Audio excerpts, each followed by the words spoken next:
welcome to Smash Writing. This is Redfield, and today we are going all the way back to the beginning of January to talk about Night Swim by Bryce McGuire. And I'm not gonna lie, I wasn't really looking forward to watching this movie. I wasn't looking forward to watching this movie in January, it's why I didn't go. But at the same time, this wouldn't be the first time that I liked a movie that no one else really liked. So, giving it the benefit of the doubt, let's go dive into Night Swim, shall we? Regrettably, there was a pun there. We're going to power through that, though. We'll power through. If you have any suggestions for a movie you want to hear me rambling about, drop it in the comment below. Let's go.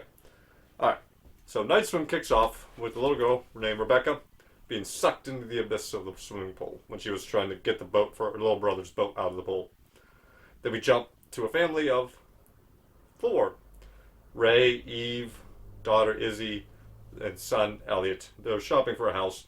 He was a baseball player till he was forced to stop because of MS. So they're looking at a townhouse, but he stops on the way back to look at another house that has this pool in it. And he's really drawn to this swimming pool. The point he falls into said swimming pool and gets tangled up in the tarps. It has a vision of him being a brewer again, him hitting a home run ball. And they manage to fish him out, and they take him to the hospital to get checked over, because, the MS thing, you gotta make sure there's nothing seriously wrong here.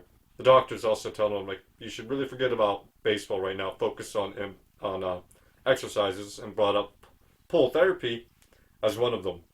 So off of that, he's able to swing Evie to go and buy this house with the pool.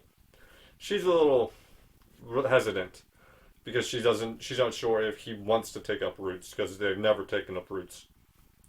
But off to the house they go. And they get to cleaning. We see a little bit of the kids' first day at the school. And they clean in the pool. They're doing it themselves until he cuts his hand in the pipe. And then they bring in this repairman who gives a weird speech about taming water. Then that fills the pool. And it's opening day for the pool. And everyone's swimming. Everyone's having a great time. Later that night, he's going through a box of memorabilia, reliving his old days. When Mom goes for a dip in the pool to try to forget about their financial troubles right now. But she is spooked out of it by the flashing lights and the sounds and a ghostly vision of Ray. And she suggests, maybe we should get a cover for this pool. After everyone goes to sleep, though, the pool eats the cat. They don't show it, but the next morning they find the cat's collar in the pool. And they get a cover for it. And that night she wakes up from a nightmare and she finds him swimming in the pool, which it pissed me off personally. They spent a lot of time covering that damn pool. And there he is, swimming in it anyway, like an absolute bastard. But this pool water therapy seems to be working now because he has made remarkable progress on his MS treatments and everything like that. And the son wants to go diving for coins with Dad. Dad sends him on ahead. And while he's under the water, you see all these coins beginning to drop. And he sees a vision of Izzy above him. But when he comes surfaces, there's no one there. And then he hears a little girl's voice named Rebecca calling him over, and he almost gets sucked into the drain. Which, understandably scares him out of it. Mom's a little concerned, but Dad's shrugging it off, He's probably just making him up because he's had imaginary friends before in the past. And this suggests a pool party for the weekend to try to get Elliot some friends. Elliot does have a chance to make friends, mind you. He has trying out for Little League. And he does, despite the fact he's very nervous, he does pretty good. He does alright. He gets the bat on the ball, which is, the prime goal of baseball. But the dad shows him up anyways, and he cracks his towering home run, which shocks him because really he shouldn't be able to do this. And here he is again, feeling like he was back in his prime, celebrating with all the kids who are ignoring Elliot now. And, Elliot was the one trying to make friends here. That night, though, Mom and Dad will go out. So it's Izzy and Elliot alone. Izzy does what all teens do, invites friends over. In this case, it's a boy named Ronan.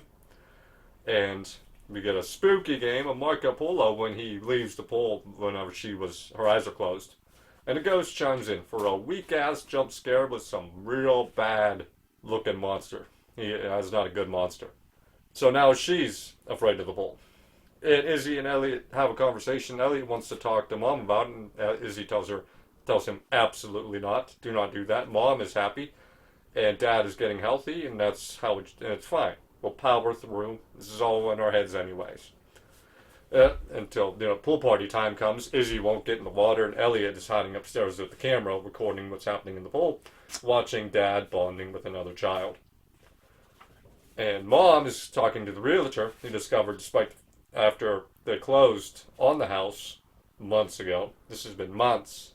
Why did we have that weird time jump? But anyway, the realtor tells her that no one used the pool for 15 years because of what happened in the family prior, and how little girl Rebecca drowned in the pool. Which obviously, or it's, that's startling. That should have been on the description of the walkthrough.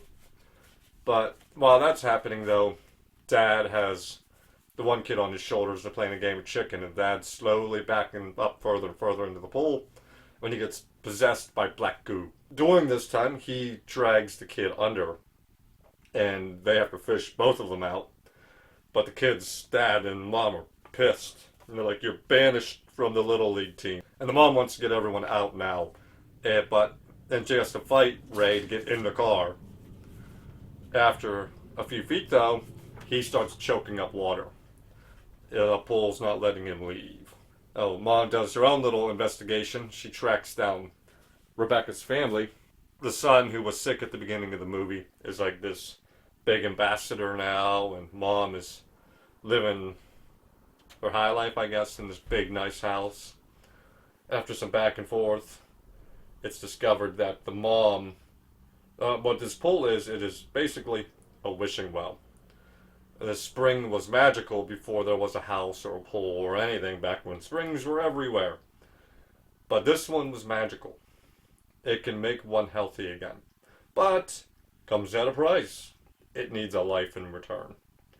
And in Rebecca Summers' family, the son was made healthy, but it took Rebecca. And it used the mom to help it do it, because it possessed the mom, which kept the boy, I think his name was Tommy, locked in and not able to help Rebecca. And we hear Rebecca's like screams of help in the background while this is all going on. So now Mom is rushing back because she knows what's going on. The dad is possessed. Ray's been possessed by the water, and the pool wants a life. But which one will it be? It's the boy. Of course, it's Elliot. The mom dives in the pool after it gets Elliot, using the cat as bait. The mom dives in after Elliot to try to save him. Izzy runs into the house to try to call for help or get help, but she is attacked by Ray. And he backhands the hell out of her. Good Lord. But with the help of Rebecca's ghost, she manages to find the way out with Elliot, and the dad comes up to try to, it's too late, he's gone. Izzy beats the shit out of him with that baseball bat. Good Lord. But it's enough to get Ray back in control. And they start taking Elliot out, because when Dad gets control again, Elliot wakes back up. And they're trying to get Elliot out of there, but the pool was possessing him. So knowing what is going on, Ray sacrifices himself to the pool for the greater good of his son. And this allows them to go free. They don't, though. They're going to keep the house, because, as she puts it, Ray would not want someone else to fall into this misery. And the movie ends with them filling the pool with dirt. And as Night Swim, as a whole. Oh, I don't understand how this pool works. Natural spring and everything. It opens itself up to a lot of questions. Is it only healing? Is it a wishing well? Because you can wish for anything in a wishing well. There's a bunch of people in the pool. How level of sick must one be here? Is it like a bad knee? It'll fix your bad knee for your life kind of deal? I don't really think about answering those questions. And those are important questions because you're directly calling it a wishing well. So what are the parameters of the fucking pool? Is it only the spring? How big was that spring? It couldn't have been just the size of a swimming pool. Is it getting into the pipe water everywhere else? Could it go everywhere else? They have a lot of questions, but no, they're not giving you any answers. They're barely answering the questions in this movie. Why did it eat the fucking cat? If it's a life for a life, it's not really a murderous swimming pool or anything. It's gonna take one life and that's that. Why would it eat the cat though? The cat didn't do anything to it. It's a cat. I get it. It's like to spook your audience, but you need a lot more reason than just because we can. Why would the dad attack Izzy? The swimming pool's only purpose is to collect the life. It's collecting Elliot. Even after she gets him out of the pool, Elliot's still a goner. Why would it release Elliot whenever the dad regains control? He's still healthy, it still did its job, and it still has Elliot. There was no reason for Elliot to come back when dad, when the pool lost control over the dad. There's just so many stupid questions around this fucking movie. And it's not going to answer anything because they're not giving anything time. They did a good job. The actors, I think, did a good job with what they were getting, alright? None of the actors did a bad job. I think you had little situations, though, where you had stuff like, I get you didn't give a lot of time to Izzy or Elliot. You gave them equal amounts of time. Told us the backstory, right, on Izzy's birth. Dad felt this race of power, was able to hit this home run because he was at the baseball game when Eve was giving birth. And he knew in that moment when he was connecting with that home run and that race of power that his daughter had been born.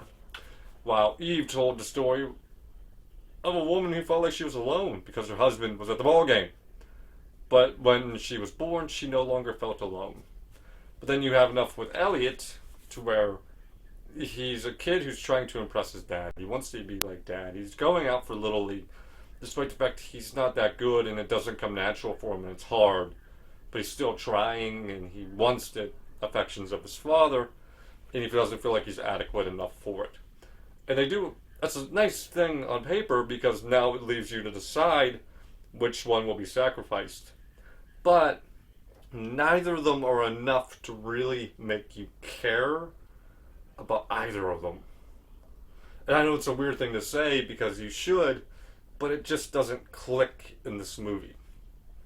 And I don't know why it is. Maybe it's just not enough. Maybe it's because you didn't focus on one of them, so you couldn't focus on either of them.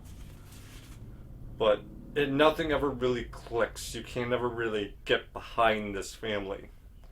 Because they show you glimpses of issues, like the mom who'd always wanted to have roots, and the dad who couldn't settle down, and he's not ready to say goodbye to his baseball career, and he's being forced to. But they don't focus on either one of those stories. They just show you glimpses of them, but don't pay attention to any of them, and it never comes directly across as enough. This is all weird to say because it's like there are good things about this. They show you glimpses of really interesting things, but they never really show you a big enough picture for you to really get into, really get interested in, and gain your attention. It's like they show you stupid jump scares that don't work because they're telegraphed by a mile, and your affections for a cat being killed because it's an animal, but the reason for the cat being killed doesn't make sense. And then Eve's home, they've been there for months. This is all just being spread out. Is this all at one time?